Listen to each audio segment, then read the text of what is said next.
And you got basketball coming up tonight. Thunder at the Pacers, Game 6. OKC started out as a 4.5-point road favorite, now up to 6, according to DraftKings. And the big question is Tyrese Haliburton. Can he play? Does he play? How much does he play? Is there any thought to him not playing and maybe trying to get to a Game 7 in OKC where he might be a little healthier?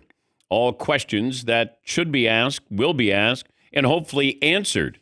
Here is the question to Tyrese Haliburton on his approach to Game 6. How smart do you have to be, I guess, in this situation? Or are you not even thinking in those terms at this point? Well, I think it depends on who you ask. I mean, you're asking me, so I think I have to be as smart as I want to be. I have to understand the risks, ask the right questions. But I'm a competitor. I want to play. I'm going to do everything in my power to play, and that's just what it is.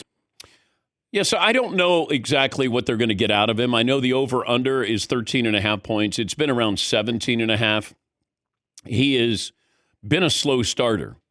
If I'm OKC and Tyrese Haliburton's out there, I'm probably excited about that matchup because then I say to Lou Dort, the first 5 times down the floor, put him in a pick and roll. Let's go at him. Let's see what he has.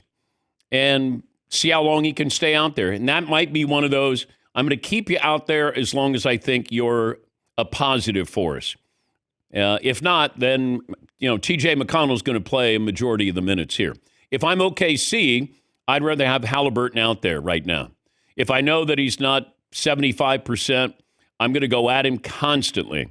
Now, he can be out there. You might have 2 guards with, T.J. McConnell handling the ball. You still have the threat of Haliburton there. But you do have players who can score 20 points. And you're playing at home. OKC's defense not as good on the road. Pacers, that pace is a little quicker. You can win this game. I'd say steal this game, but you can win this game. The question is the risk and the reward with Tyrese Haliburton. You roll the dice. You put him out there. You say, go as long as you can go. But you want to the goal is to get to Game 7. If you're telling me that if we get to Game 7 and I rest him for the next couple of days and he can be closer to 80, 90%, you might roll the dice. You might run that risk. And that goes back to the previous game where I wouldn't have put him out there for the second half. Rick Carlisle said all the right things. Hey, he did some positives there. He was still a detriment to the team. He wanted to be out there. We all respect that. But this is a bottom line. We got to win. You don't get consolation prizes. You got to win. How do I help my team the best? And is that not playing? Or not playing him the number of minutes that he wants to play? Because that's the kind of thing that you're out there and then you sit down and now you got to get that injury cranked up again. That'll be a difficult thing for Tyrese Haliburton. How long can he play? How long are you going to sit him for? And can you have a couple of people who step up in this situation? Yesterday we had the poll question, should Tyrese Haliburton play in Game 6, which was, I think, sort of roundly criticized as a very dumb question, which seems a lot smarter today. 75% of people said absolutely he should play today. I think we're going to put that back up and see how that changes today. We don't know. He probably doesn't know, but he did give you that, hey, I'm going to do everything in my power to play. Well, that doesn't give me confidence. I'm going to do everything I can to play. Doesn't sound like, and it might just be go out there and play as long as you can.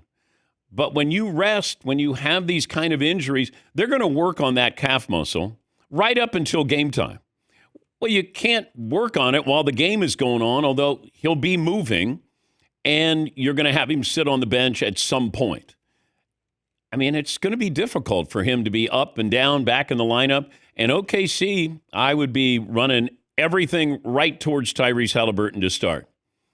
I want to see what you have. Yes, Todd. And to what extent can you leave it to the player? At some point, Rick Carlisle, as the coach, has to jump in and go, I know he wants to be a hero, and it's the NBA Finals. Who knows if you're ever going to get back there again? But if at some point it's decided that he's becoming more of a detriment as the game plays out tonight, he's got to say, thanks, you did the best you could, have a seat.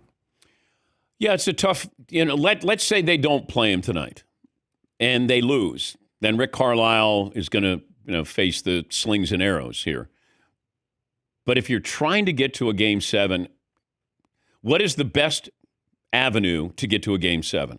Is it to rest Haliburton and hope we can win a game at home? And maybe it is, but you still have to get to that Game 7.